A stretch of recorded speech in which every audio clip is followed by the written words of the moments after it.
Anda juga sekarang yang paling berbahaya adalah jejak digital.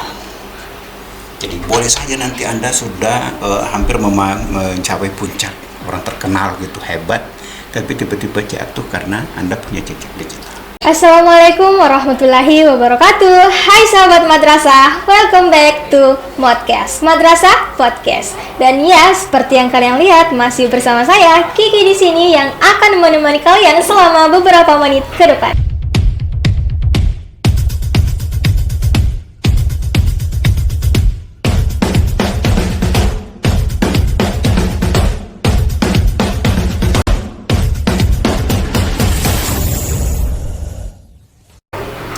So ya teman-teman, di video kali ini Kiki kedatangan narasumber yang sangat-sangat spesial.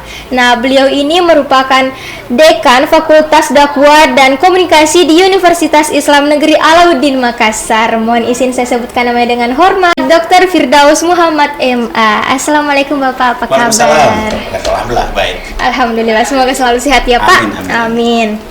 Nah, by the way, kali ini kita akan membahas tentang literasi media pada generasi milenial di era digital ya Pak ya. Nah, mendengar kata media pada generasi milenial di era digital, kita pasti berpikir bahwa gimana sih perkembangan teknologi di Indonesia. Nah, mendengar tema tadi pasti kita berpikir gimana sih era digital sekarang. Nah, teknologi yang berkembang pesat di Indonesia. Nah, menurut Bapak, apa ada dampak negatif dan positif dari hal tersebut, Pak? Ya, terima kasih. Luar biasa. Saya dapat kesempatan untuk hadir langsung di podcast teman-teman dari Mandua Sopek ini. Cukup jauh perjalanan saya seharian tiba di tempat ini dengan penuh kebahagiaan. Tema kita bicara soal anak-anak milenial kaitan dengan perkembangan media sosial di era digital sekarang ini. Tentu setiap perubahan itu ada dampak positif negatifnya. Ya, betul. Nah, sekarang kita berada di era disrupsi, era digital yang perkembangannya luar biasa dahsyat. Kita merasakan sekarang perubahan terjadi luar biasa dahsyat itu karena pengaruh dari digital. Hadirnya media sosial, ya, betul sekali. Ada dampak-dampak positif luar biasa. Kita rasakan misalnya ada podcast, kita di Sopeng ini, lalu kemudian kita bisa menasional, menginternasional, tanpa lagi batas-batas teritorial. Nah, itu positif. Lalu kemudian pada masa pandemi kita itu bisa belajar secara daring. Kita melalui media sosial kita berinteraksi dengan berbagai latar belakang sosial, orang yang pernah kita kenal sebelumnya, teman lama bisa ketemu lagi, kita bisa mendapatkan teman baru. Itu diantara hal-hal positif. Termasuk dari perkembangan ilmu pengetahuan, kita bisa searching Google gitu, banyak sekali informasi-informasi yang begitu mudah kita dapatkan dan mencerdaskan.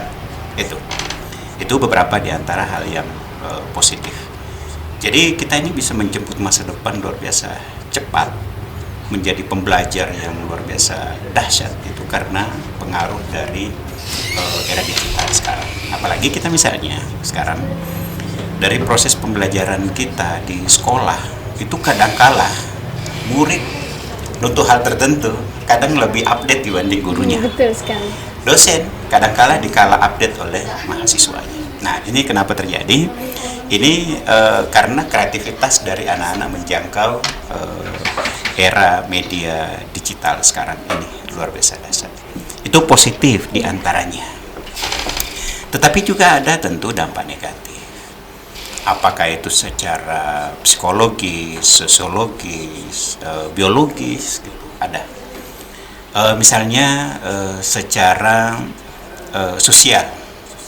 Itu kadangkala kita kumpul dengan teman-teman, ya, satu sekolah, satu kampus, satu komunitas, kumpul, begitu terkumpul kita masing-masing dengan HP kita. HP sendiri. Itu kan, itu di mana-mana terjadi. Iya, betul sekali. Sehingga kita kadang lupa kalau ini kurang sopan. Karena semua orang melakukannya. Kadang-kadang kita baru menegur. Kita ini jajian kumpul cepat sekali di media sosial, ayo kita kumpul. Ayo, begitu terkumpul justru melakukan aktivitas dengan diri sendiri. Nah, itu aspek negatif secara sosial. Kita kadang-kadang menjadi renggang. Kita kadang-kadang nggak peduli orang yang di sekitar kita, gitu. Karena semua orang sibuk di sini. Biologis ada radiasinya gitu, pengaruhnya itu berbahaya, ada bahaya. Kalau misalnya anak-anak yang belum bisa bicara, umur berapa itu, 2 tahun bawah gitu, itu Anda perkenalkan dengan ini, itu banyak anak-anak yang justru kecanduan di sini, lalu kemudian secara biologis kemampuannya untuk berinteraksi dengan orang-orang lain susah gitu. Karena apa? Dia lahir secara normal, tetapi ketika neneknya yang jagain, kemudian dikasih HP, yang penting cucunya diam, biasanya itu anak itu lambat untuk merespon pembicaraan, belajar bicara misalnya, itu di antara negatif. Nah, jadi sekarang ini cerdas-cerdasnya kita bagaimana mensiasati untuk hal-hal yang positif yang kita ambil, lalu kemudian menghindari hal-hal yang negatif. Nah, sekarang anak milenial. Anak milenial itu eranya adalah anak yang dekat dengan media digital, gitu. Mereka kadang-kadang sudah malas membaca. Coba kalau disuguhkan buku, Anda silakan baca. Sudah melambat dia membaca. Berapa koleksi bukunya? Sangat terbatas. Eranya sekarang orang tidak lagi membaca gitu. Tetapi semua ini PDF misalnya dibaca di sini. Jadi kita nggak bisa mengatakan dia tidak cerdas, dia cerdas. Tapi cara pembelajarannya sudah beda.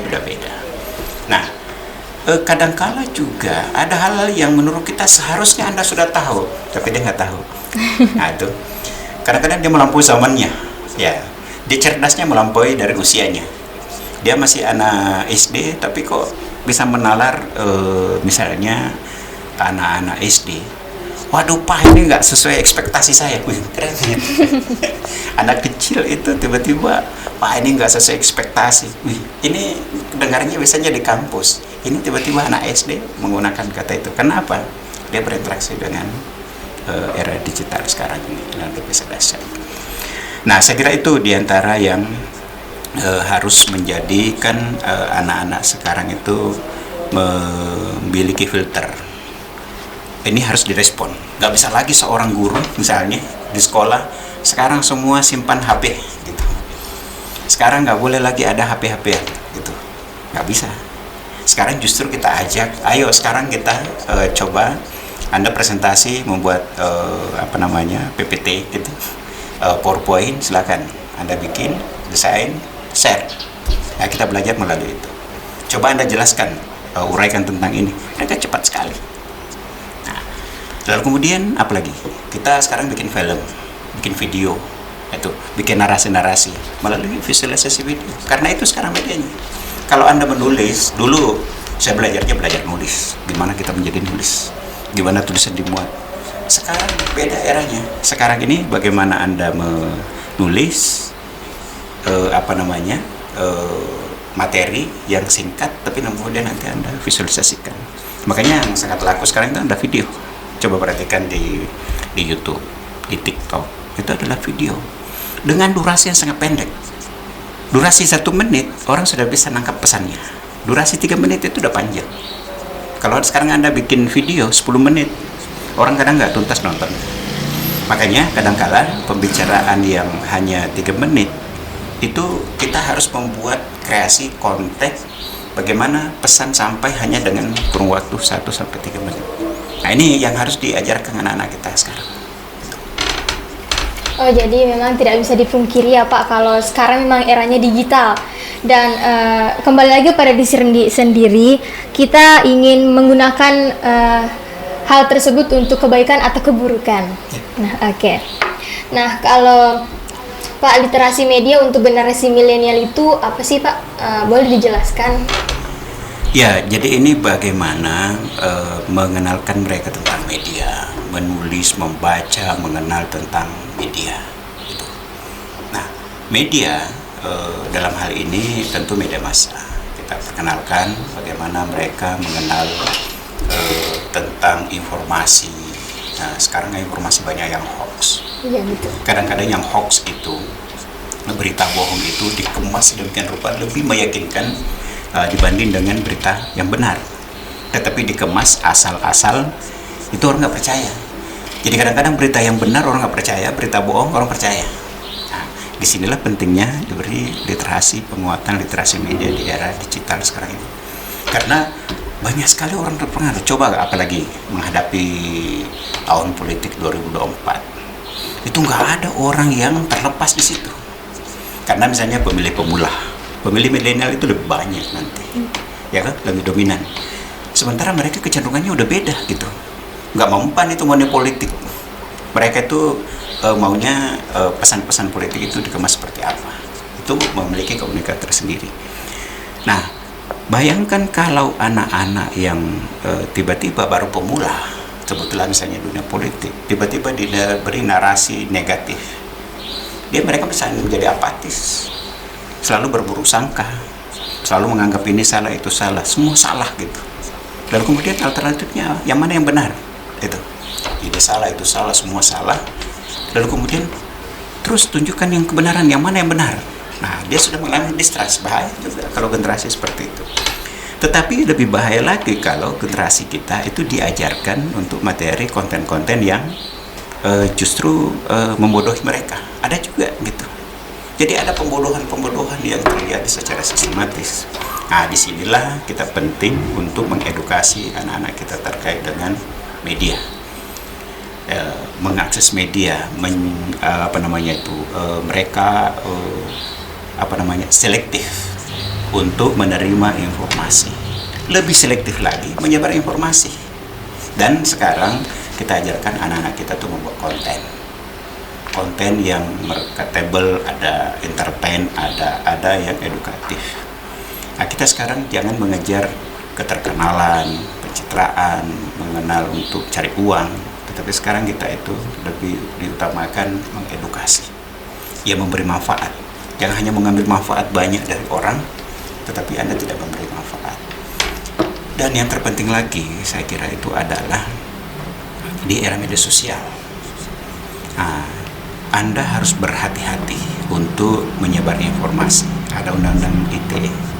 Kemudian Anda juga sekarang yang paling berbahaya adalah jejak digital. Jadi boleh saja nanti Anda sudah hampir mencapai puncak, orang terkenal gitu, hebat, tapi tiba-tiba jatuh karena Anda punya jejak digital. Sudah banyak orang yang harus berhenti karirnya itu karena jejak digitalnya. Dan sekarang ini informasi-informasi yang paling banyak itu justru kecenderungannya hal-hal yang negatif itu sering dibesarkan. Jadi kita hidup di era misalnya pengaruh media sosial sekarang ini, ada orang yang dulu kita sangat sukai, fans banget gitu. Lalu kemudian suatu waktu karena ada kesalahan kita benci dia, kita bela dia kemudian dibenci. Ngefans, dibela, dibenci. Siapa contoh? Dulu ada artis namanya siapa ya, penyanyi artis yang terkenal itu, Listi ya. Ada Listi dengan suaminya Rizky. Listi itu banyak fansnya ketika ikuti apa itu ya, ya itu banyak sekali, emak-emak banyak sekali suka sama dia. Kemudian pestanya sangat besar.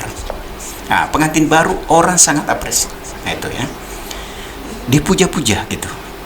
Tetapi ketika mendapatkan perlakuan tidak baik dari suaminya, semua orang bela dia gitu. Jadi dipuja, dibela gitu. Tapi ketika dia berikhtiar untuk memperbaiki kembali hubungan rumah tangganya, justru orang mencibirnya dan ditinggalkan. Bahkan dilarang untuk mengembangkan karir, nggak bisa lagi manggung di sini, nggak bisa lagi ditolak di sini. Nah, itulah efek dari media sosial, yang mana orang tidak lagi selektif. Ya, bayangkan kalau orang tidak memiliki basic pengenalan, pemahaman tentang media sosial, tiba-tiba diterjang informasi yang sama. Ya, ada masalah soal Sambo misalnya yang baru saja berakhir vonisnya, Anda tidak bisa memprediksi apa yang ada dalam benak masyarakat. Betul itu sekali. Pasti ada yang polisi bagaimana, yang kejaksaan bagaimana, penegak hukum gimana, mahasiswa bagaimana, siswa bagaimana, orang di kampung bagaimana, yang sarjana bagaimana, sarjana yang keahliannya, keilmuannya bukan di situ, macam-macam. Dengan menonton satu peristiwa yang di-share, itu tafsirannya beragam. Nah, coba kalau orang tidak punya basic pengetahuan dasar, itu bisa salah paham. Dan lebih parah lagi kalau dia sudah salah paham, menyebarkan lagi kesalahpahaman itu. Sekarang dalam bidang agama banyak sekali. Bidang agama itu memprovokasi, mempropaganda, yang menjadikan kita itu menjadi pembenci. Agama itu agama damai, semua agama mengajarkan kedamaian. Tapi kenapa kita tiba-tiba beragama, agama dipakai untuk membenci orang? Itu apa? Pengaruh dari sebaran-sebaran informasi di media sosial yang kadang-kala menjadikan kita itu terpengaruh. Nah, makanya di sini sangat penting anak-anak sekolah lah yang menjadi tujuan utama kita untuk dikawal. Anak-anak milenial ini yang harus dikawal. Persoalan agama, persoalan pergaulan, lalu kemudian mengakses media sosial, berinteraksi di media sosial, lalu kemudian prestasi dan sebagainya dan seterusnya. Mereka ini harus dibekali itu tadi, pengenalan literasi media yang sehat, untuk menghindari propaganda yang bisa merusak citra dirinya, lembaganya, institusi di mana dia dibesarkan. Dan yang lebih berbahaya lagi itu adalah soal jejak digital tadi. Jejak digital kalau positif justru it's okay itu. Tapi kalau negatif, negatif itu yang berbahaya. Makanya sekarang kita harus produktif membuat jejak digital yang positif. Ketika di searching Anda semua lihat orang positif, bermanfaat. Dan jangan ada sekali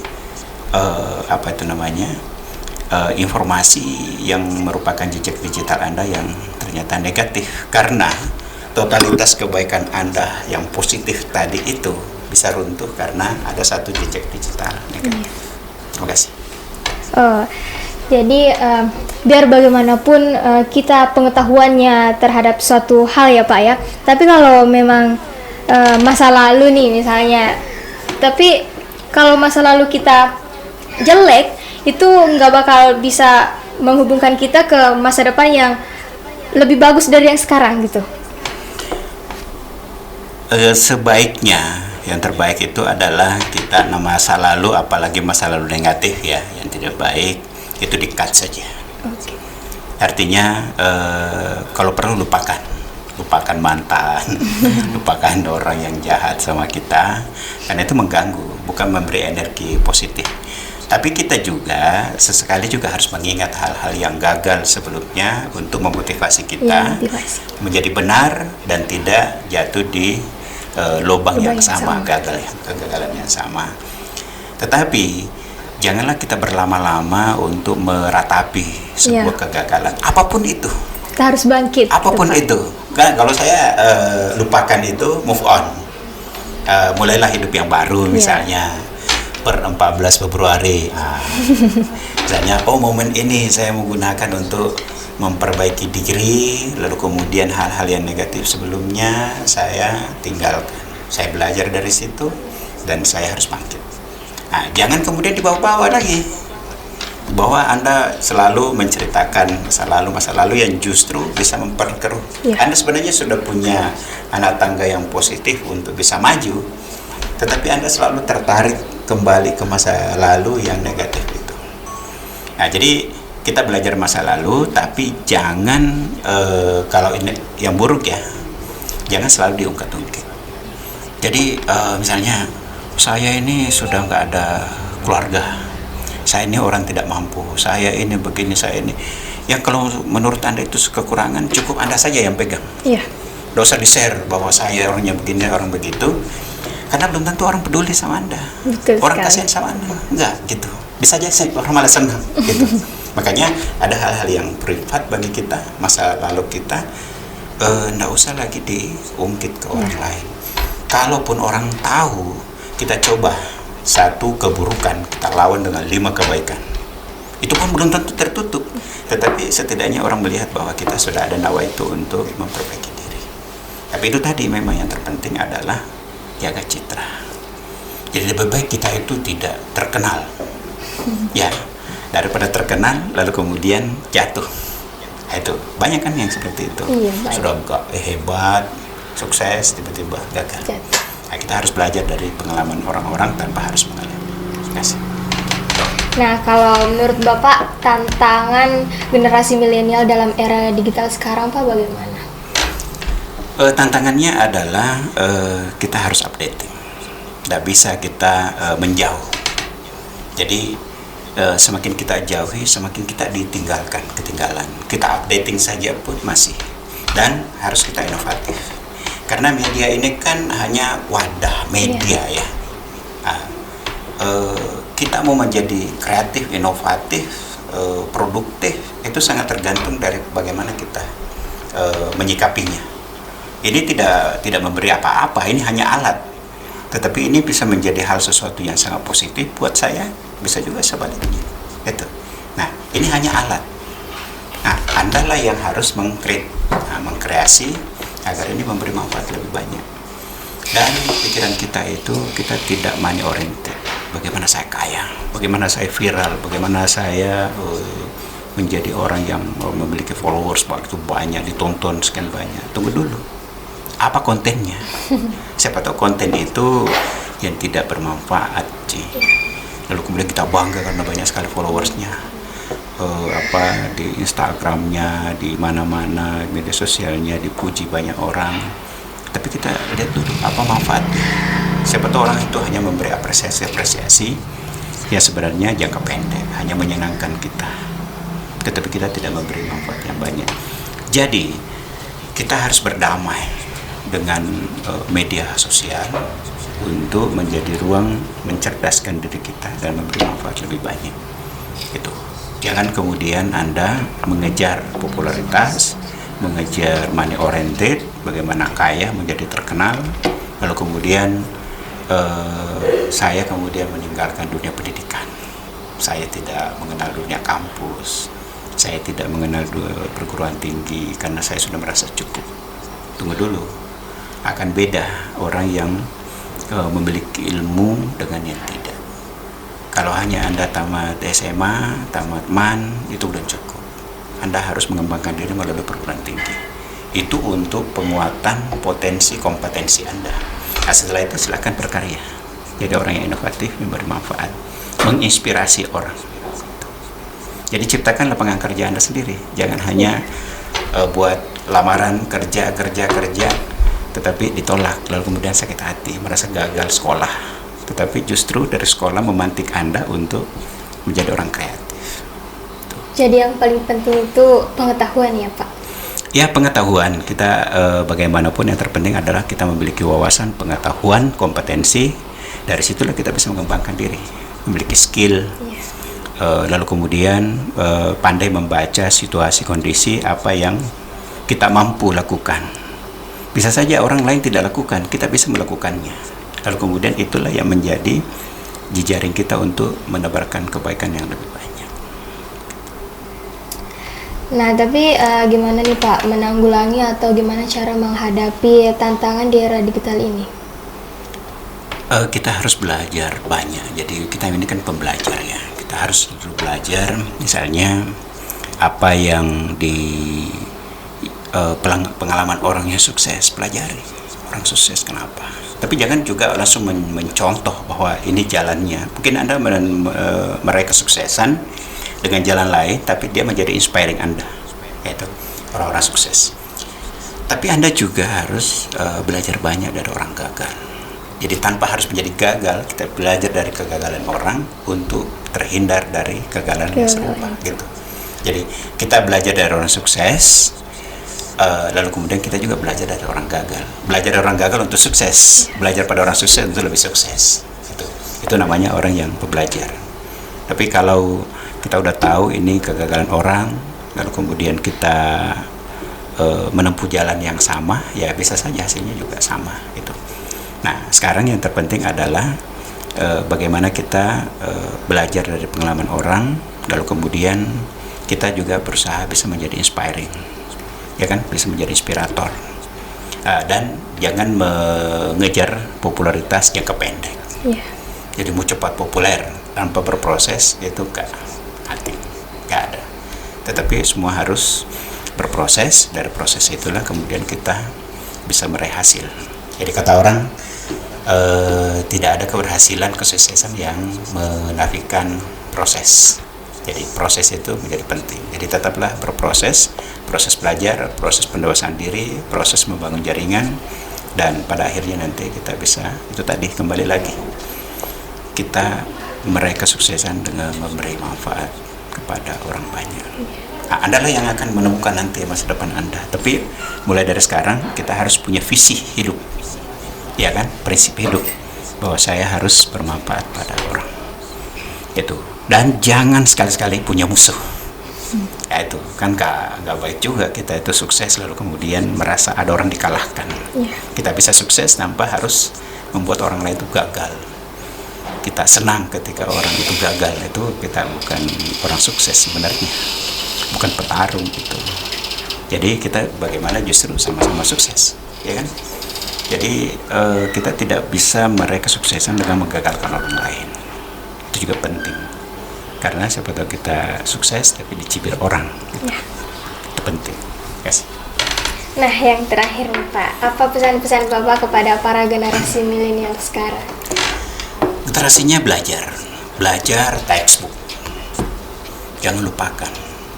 Jadi ini gak cukup, tapi harus memang Anda belajar mengenal ilmu dasar, yang misalnya kayak matematika, kuasai dasarnya. Bahwa di kalkulator ada di HP is okay, tetapi akan beda kalau Anda memahami ilmunya. Punya skill bahasa Arab, Inggris, dan tetap jangan lupakan bahasa ibu gitu. Lalu kemudian perkuat jejaring. Ya, jejaring digunakan untuk hal-hal positif, dan tapi hati-hati berteman. Karena saya berteman dengan Anda berteman dengan saya, belum tentu hal yang positif. Belum tentu. Nah, makanya Anda jangan salah bergaul, salah berkomunikasi, asal membuat jejaring dan kemudian itu membahayakan kita. Ada juga kan sekarang orang-orang yang menginvite kita, tetapi ternyata untuk hal-hal negatif. Itu hati-hati juga. Tapi jangan kekhawatiran berlebih lalu kemudian Anda tidak membangun jejaring. Jadi harus ada skill, ada jejaring, dan harus ada visi. Jadi kita petakan kompetensi saya seperti ini, setelah ini nanti harus sukses, setelah ini, dan harus punya planning. Kan jangan juga ikutan, nggak mau menikah, nggak mau punya anak, mau sendiri aja, mau gini, enggak. Kita ini ada makhluk sosial yang menjadi bagian dari manusia-manusia yang lain. Saya kira itu. Terima kasih. Assalamualaikum warahmatullahi wabarakatuh. Waalaikumsalam warahmatullahi wabarakatuh. Jadi itu tadi teman-teman bincang-bincang santai kita bersama dengan Bapak. Terima kasih kepada Bapak sudah meluangkan waktunya untuk kami di sini. Dan ya, untuk teman-teman di luar sana jangan lupa untuk like, comment, dan share ke teman-teman kalian. Assalamualaikum warahmatullahi wabarakatuh. Waalaikumsalam.